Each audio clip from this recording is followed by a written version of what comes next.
Ariel, j'espère que vous allez bien. Je suis Marie-Luce Baïkoro. Bienvenue sur ma chaîne YouTube. Je suis une maman qui est passionnée par la maternité et la parentalité bienveillante. Cette vidéo est la première de l'année 2022 et je profite pour vous souhaiter mes meilleurs vœux. Une fausse couche est une interruption naturelle ou accidentelle de la grossesse entraînant la mort du fœtus. Si dans la majorité des cas, il n'est pas possible de prévenir une fausse couche puisqu'elle est souvent liée à des anomalies de l'embryon, certaines attitudes préventives peuvent quand même les réduire. Alors, si le sujet vous intéresse, je vous conseillerais de regarder la vidéo jusqu'à la fin, mais surtout n'oubliez pas d'aimer la vidéo, de vous abonner à ma chaîne et d'activer la cloche de notification pour ne rien rater de mes prochaines vidéos. On se retrouve après le générique.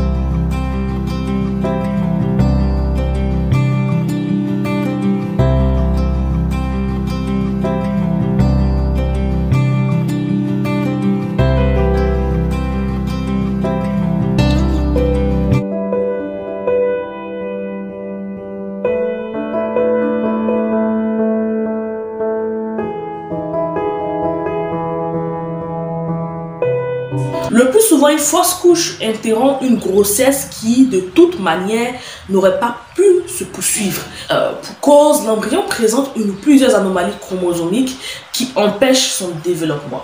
Donc, la mère va alors expulser un œuf qui n'est pas viable. C'est une sorte de sélection naturelle, même si c'est une réalité qui est très dure à entendre lorsque cela arrive. Une fausse couche se manifeste en général par des saignements et des douleurs pelviennes. D'autres signes peuvent donner la lettre comme des seins qui dégonflent d'un coup ou des nausées qui s'arrêtent brusquement. Mais quelquefois, il n'y a aucun signe annonciateur et c'est à l'examen échographique que le verdict tombe.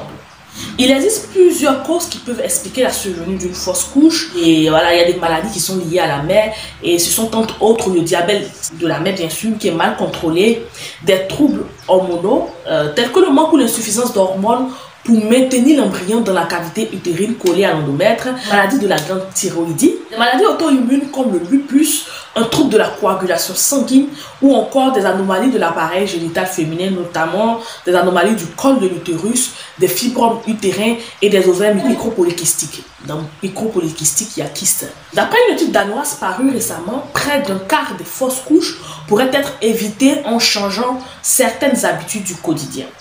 Même si elle ne vous assure pas d'être 100% à l'abri d'éventuelles fausses couches, ces habitudes ou ces attitudes que je m'en vais vous partager peuvent considérablement réduire vos chances de faire des fausses couches. Attention, ces conseils ne sont pas donnés dans le but de faire culpabiliser celles qui ont déjà fait des fausses couches et qui n'ont peut-être pas respecté une ou deux de ces recommandations-là. Rappelez-vous ce que je vous ai dit un peu plus haut. Les fausses couches sont généralement un processus de sélection naturelle pour éliminer les fœtus qui sont trop faibles pour vivre ou qui n'ont aucune chance de vivre. Voilà.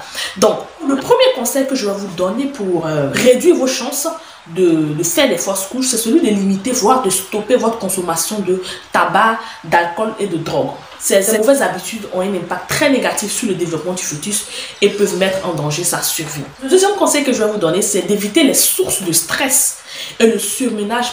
On le dit souvent, on se dit, bon voilà, c'est pas très important, c'est vraiment important parce que l'anxiété peut affecter le développement du fœtus. Une nouvelle publiée dans une revue scientifique Report et menée par le développement de psychologie de la City de l'université de London montre qu'avoir été exposé au stress psychologique au cours de sa vie peut augmenter de 42% le risque de faire une fausse couche.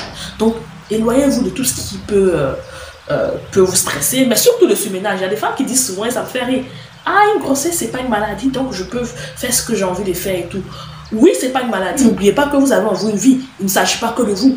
Prenez du temps pour vous reposer parce que votre corps est en train de fabriquer une vie. Donc, il faut qu'il soit vraiment bien alimenté, qu'il soit à l'aise pour que la grossesse puisse être menée à terme. Le troisième conseil que je vais vous donner, c'est celui de faire vraiment attention à son poids. Donc, selon des chercheurs britanniques, l'insuffisance pondérale ou un indice de masse corporelle qui est égal à 25, c'est-à-dire qui est celui d'un obèse, peut augmenter les risques de façon accrue de 20% de faire des fausses couches. Je vais vous expliquer un peu plus simplement. Ça veut dire que être trop maigre ou être trop en surpoids peut augmenter vos chances de faire des fausses couches. Je tiens à préciser que quand je parle de maigre, je ne parle pas de femmes qui sont naturellement minces, mais de celles qui le sont pour cause médicale.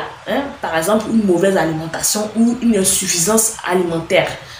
Donc ce sont des problèmes médicaux, tout comme l'obésité. Le quatrième conseil que je vais vous donner, c'est celui d'éviter la prise de médicaments comme l'aspirine ou les actifs inflammatoires non stéroïdiens tels que l'ibuprofène en début de grossesse. Évitez l'automédication pendant la grossesse. Ne prenez pas des médicaments à la volée, j'ai mal à la tête, oh, je vais prendre de l'ibuprofène. Ne faites pas ça. Le cinquième conseil que je vais vous donner, c'est d'éviter certaines plantes. Voilà. Je sais que lorsqu'on est enceinte, on a parfois envie de prendre des tisanes qui sont censées rendre le bébé fort, en bonne santé. On se dit c'est naturel, il n'y a pas de souci. Surtout chez nous en Afrique, il y a des femmes, il y a des guérisseuses, il y a des personnes voilà, qui nous proposent des plantes ça et là qui sont censées nous aider à maintenir l'enfant et tout. Il faut vraiment faire attention parce qu'il n'y a pas forcément beaucoup d'études qui ont été faites sur ces plantes-là. Et il n'y a pas aussi de dosage parfois. Donc les plantes qu'on prend souvent, quand on dit être naturelles, sont des plantes qui peuvent être abortives, qui peuvent nous emmener à avorter sans qu'on le sache. Il y a des plantes telles que l'aloès, le séné, la belladone, l'hysope, etc. Vous de prendre certaines plantes, faites des recherches là-dessus. Et puis faites attention aussi à la quantité. Même c'est pas parce que c'est naturel qu'il faut le prendre à tout va. Le sixième conseil que je vais vous donner, c'est d'éviter de manger de la viande crue, des légumes qui ne sont pas bien lavés, des produits laitiers qui sont non pasteurisés et des fruits de mer qui sont crus. Il pourrait vous filer de la toxoplasmose, le cytomégalovirus, la listériose ou la salmonellose. Des infections qui sont vraiment dangereuses pour la femme enceinte. Éloignez-vous aussi beaucoup des chats. Il paraît que les excréments de chats peuvent exposer les femmes enceintes à la toxoplasmose. Le septième conseil que je vais vous partager, c'est celui de se faire vacciner contre la rubéole au moins 3 mois avant le début de la grossesse. La dernière attitude à avoir qui pour moi est la plus importante, c'est celle de suivre à la lettre ses consultations prénatales. Même si vous êtes dans des contrées reculées, même si vous êtes dans des villages, faites l'effort de venir faire vos consultations prénatales. Faites au moins 3 consultations prénatales. La première, celle du milieu, là, à 6 mois environ, et puis la dernière. En ce moment, on va voir s'il y a des choses qui ne vont pas, comment les régler et tout. Mais si vous êtes à la maison, et puis vous vous emmenez à la dernière minute, et puis il y a des soucis, le cordon ombilical qui a attaché le cou de l'enfant, il y a plein de trucs comme ça que vous n'allez pas pouvoir éviter si vous n'allez pas faire vos consultations prénatales. Allez-y à l'hôpital. Ce n'est plus aussi cher que cela. Voilà, je pense vous avoir donné le maximum d'informations en un minimum de temps. C'était mon objectif. Je vous souhaite de mener à bien toutes vos grossesses. On se donne rendez-vous pour la prochaine vidéo sur ce que Dieu vous garde.